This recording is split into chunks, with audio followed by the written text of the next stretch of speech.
Ayan guys, tingnan nyo. Pinutol ko yung lemongrass ko kasi nga, ang dami na ng dahon niya. Ayan. Ito, kinuha ko ito para ikakat ko siya ng maliliit. Saka ilagay ko sa ref at gagawin kong tea. Ito na siya guys. Kumukuha ako ng konti para gawing tea. Alam nyo guys, dito sa area namin, ako lang ang may tanglad dito. At saka yung iba may alam, minsan makikita nila sa sa garden ko, humihingi sila kasi nga gawin daw nilang tea. So, ganituhin ko sila lahat. Kukuha ako ng konti at saka ibigay sa mga kaibigan ko. Kasi gusto rin nila gagawa ng lemongrass tea. Pag pupunta sila dito, nagre-request yan sila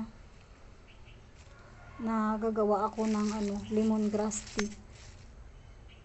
Sa bukas ko naman ito siya puputulin yung dahon niya.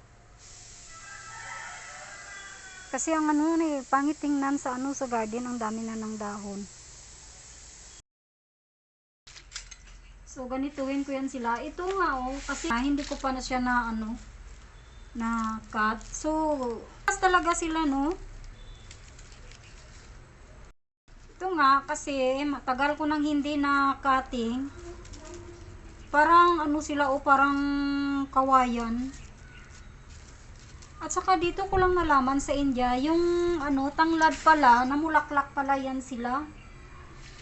Maganda kasi ito gawin ng tea, kaya pinagtsatsagaan ko siya. Ayan. Diba? Ang mahal kaya nito, ang order ko sa sa Amazon. Isang puno. 350. Tapos, ang kulay pa niya naman, ganito na brown na talaga siya. Brown na talaga siya yung na-deliver sa akin. So, ang sabi ko, iwan ko kung mabubuhay ba ito. Transfer ko siya sa sa kabilang pot. Ako naman ay nanalangin. Ang sabi ko, sana mabuhay ka para naman may gagawin akong tea at saka ihalo sa sa tinulang manok. Kasi nga guys, ang sabi nila pag may lemongrass daw sa sa garden, hindi daw pupunta ang ang ahas. Kaya ito gusto ko rin kasi ito na manatili sa garden. Ang kamay ko. Alam nyo, pag ako ay magluto ng tinulang manok, nilalagyan ko ito. At saka nilalagyan ko lang ng maraming chili, mga 5 pirasong chili. Anghang. Kumakain na yung si Nikil, talagang paborito na niya na pag magsabi akong gagawa ko ng chicken soup, masaya na siya.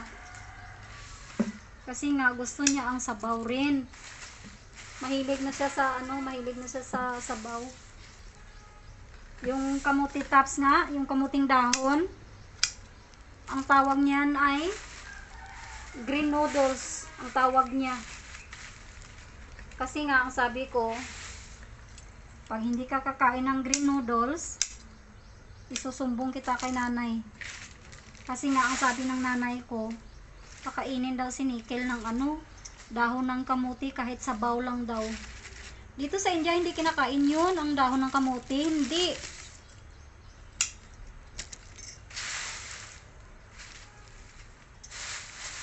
Hindi kinakain dito ang dahon ng kamuti. Tinatapon nila or pinapakain nila sa sa baka. Guys, ito tama na ito. Putol-putulin ko ito at saka ilagay ko sa box. At saka ilagay ko sa ref.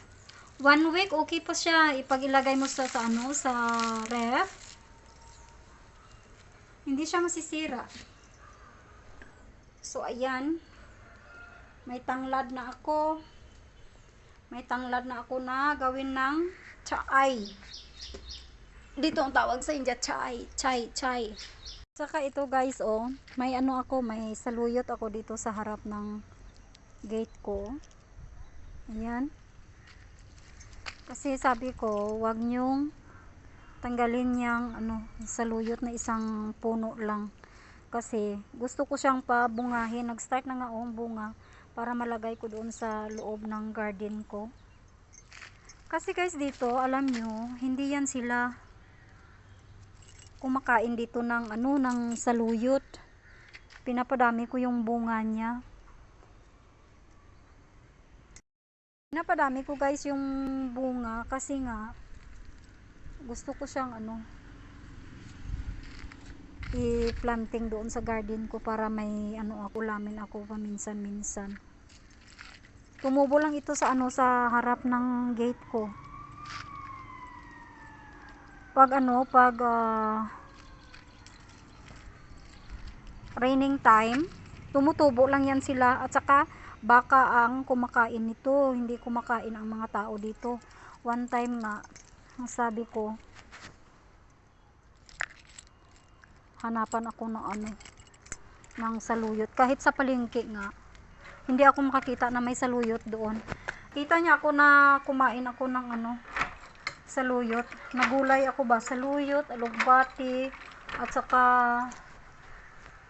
walang batong dito eh. Ano siya? Bagyo beans.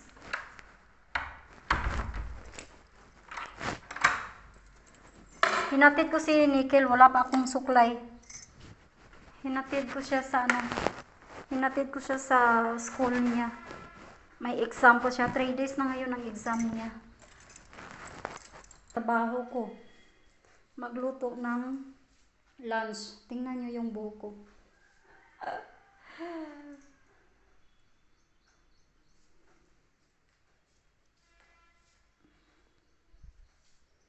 Anong lulutuin? Magluto ako ngayon ng ano, ng sambar. Yung sambar dito ay papu siya, dal, tapos lagyan ko siya ng bunga ng malunggay. Bunga ng malunggay, drumstick. Lagyan ko siya ng drumstick at saka upo. Kasi last Friday, bumili ako ng upo, isang piraso. Yung kalahati, na ano ko na siya, na luto ko na siya. Ginawa ko sang fry. So, may kalahati pa. I-mix ko na lang sa ano, sa sambar. Bukas, Friday na naman. So, masisira lang yun pag hindi naman lulutuin. So, makabili ako ng fresh na naman bukas. Magluto pa ako ng lunch namin. Mag-ready pa ako ng carry box ni Nickel. Ito guys, ang sabi ko na sambar. Ito ay upo at saka ito ay drumstick. Tingnan nyo. Ganyan mag-cut-cut ng drumstick dito. So, ganyan. Ito po siya ay papu. Dal nila. Lagyan ko na siya ng kamatis, garlic. So, yan po ang sambar. Ito naman guys, gagawa ako nito. Apalam ang tawag dito sa amin. Ayan.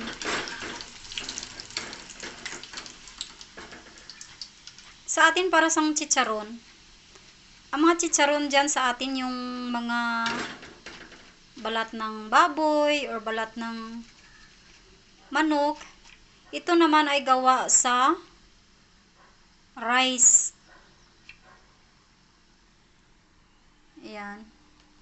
Nilalagyan ko ito guys ng ano, papel. Kasi nga, para ang mantika pupunta doon.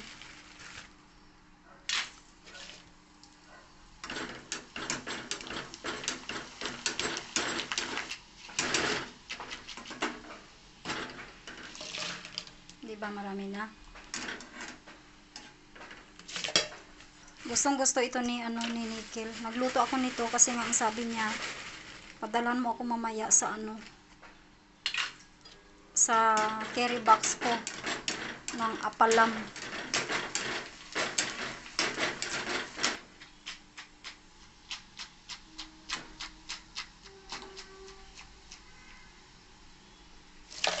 Tama na to.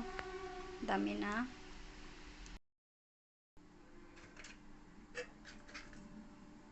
Ayan.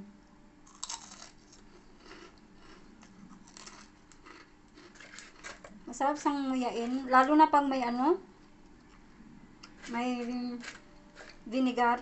Wala akong vinegar. Naubos na yung vinegar ko kasi yung apple cider vinegar ko. So, kailangan ko naman mag-order sa Amazon.